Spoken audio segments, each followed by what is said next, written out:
1 ივნის ბავშვთა დაცვის საერთაშორისო დღეს ავერსმა პატარებისთვის მთელი ქვეყნის მასშტაბით განსაკუთრებული ღონისძიებები მოაწყო. დღის განმავლობაში ავერსის აფთიაქებსა და სხვადასხვა სივრცეებში ბავშვებს მრავალფეროვანი აქტივობები დახვდათ, რომლებიც მათ ინტერესებსა და განვითარებაზე იყო მორგებული. ბავშვთა საერთაშორისო დღე 1 ივნისი ჩვენთვის ავერსისთვის არის ძალიან მნიშვნელოვანი, ძალიან დიდი ხნით ადრე ვემზადებით ხოლმე ამ დღისთვის. იყო სხვადასხვა აქტივობები ჩვენს აფთიაქებში, ასევე იყო აქტივობა East Point-ის ფილიალში, სადაც ჩიკოს შოურუმი გვაქვს. სპეციალურად მოვაწყეთ იქ ბავშვებისთვის, იმიტომ რომ ჩიკო მოგეხსენებათ საბავშვო ბრენდი გახლავთ და სხვადასხვა აქტივობები შევთავაზეთ. ასევე City Mall-ში ქონდა ლიბჯისთან ერთად კოლაბორაციული ღონისძიება. ერთ-ერთ ღონისძიებას კინოთეატრმა კავია მომასპინძლა, სადაც ლიტერატურულმა პლატფორმა LibGym ავერსის გენერალური სპონსორობით საბავშვო ფესტივალი სახელწოდებით კითხვა-კითხვით გამართა. ბავშვებმა საყვარელ ავტორებთან და წიგნის გმირების კოსტუმებში გამოწყობილ ანიმატორებთან ერთად საინტერესო ისტორიები მოისმინეს და მრავალფეროვან აქტივობებშიც ჩაერთნენ. დღეს ჩატარდა 1 ივნისისადმი მიძღვნილი ღონისძიება, რომელიც არის გამორჩეული იმით, რომ რეალურად ეს ყველაფერი გაკეთდა წიგნიერებაზე, განათლებაზე აქცენტით და მოვიდა უამრავი ბავშვი, მათ შორის ქართული სოფლებიდანაც, ოკუპაციის გამყოფის ხაზის სოფლებიდან და რა თქმა უნდა თბილისიდან. მიხარია, რომ ლიბჯისთან ერთად ამ ყველაფერში გენერალური სპონსორის სახით მონაწილეობა მიიღო კომპანია ავერსმა. დღეს პირველად 1 ივნის ჩატარდა ჩვენი პირველი ლიბჯი სივრცის შემეცნებითი ფესტივალი კითხვა-კითხვით. ძალიან ბევრი ბავშვი დაესწრო და ძალიან გვახარებს ეს, რადგან ხედავთ განათლების მნიშვნელობას.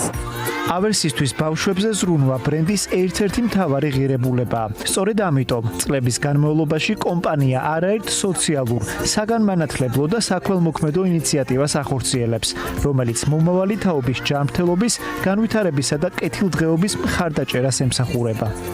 ძალიან საინტერესო იყო ბავშვებთან შეხვედრა დღეს, სადაც მათ წარუდგინე პატარა პრეზენტაცია საუბარი იმის შესახებ, თუ როგორია 7 გზა ჯანმრთელობისაკენ.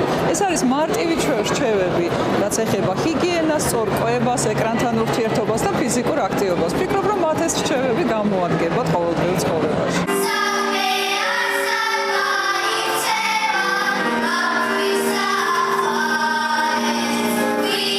ავერსის ორგანიზებული ბავშვთა დაცვის დღის დასკვნითი ნაწილი ანსამბლ ანა-ბანას კონცერტი იყო. მუსიკალური პროგრამა ბავშვებისთვის საზეიმო განწყობის შექმნას ემსახურებოდა და ღონისძიებაზე შეკრებილი პატარები საყვარელ სიმღერებს თანატოლ შემსრულებლებთან ერთად მღეროდნენ. რომ არა ხარდამჭერები, რომ არა ჩემი მეგობრები, ეს არაფერი არ შედგებოდა და პირველ რიგში კომპანია ავერს ძალიან დიდი მადლობა ამდენი წლის მეგობრობის გვერდში დგომის და იქ სადაც ხარისხია, იქ ვარ მე და სადაც ხარისხია, იქ ყოველთვის არის ავერსი. დღის განმავლობაში გამართული აქტივობები პატარებისთვის როგორც გასართობ, ისე საგანმანათლებლო დატვირთვას ატარებდა. საქართველოს სხვადასხვა წერტილში მათ შესაძლებლობა ჰქონდათ წიგნების, ხელოვნებისა თუ შემოქმედების ზღაპრულ სამყაროსთან უფრო ახლოს მისულიყვნენ და დრო მხიარულ და შემეცნებით გარემოში გაეტარებინათ. ჩვენთვის და მთელი მსოფლიოსთვის ყველა ბავშვი არის ყველაზე საყვარელი და ჩვენი სოციალურ გვერდზე გამოჩენილი სარეკლამო რგოლიც ამას ადასტურებს, რომ ყველა ბავშვის ღიმილი, ყველა ბავშვი არის ყველაზე საყვარელი. მე მინდა კიდევ ერთხელ მიულოცო ჩვენს პატარებს დღევანდელი დღე და უსურვო ჯანმრთელობა, სულიერი სიმშვიდე და უდარდელი ბავშვობა.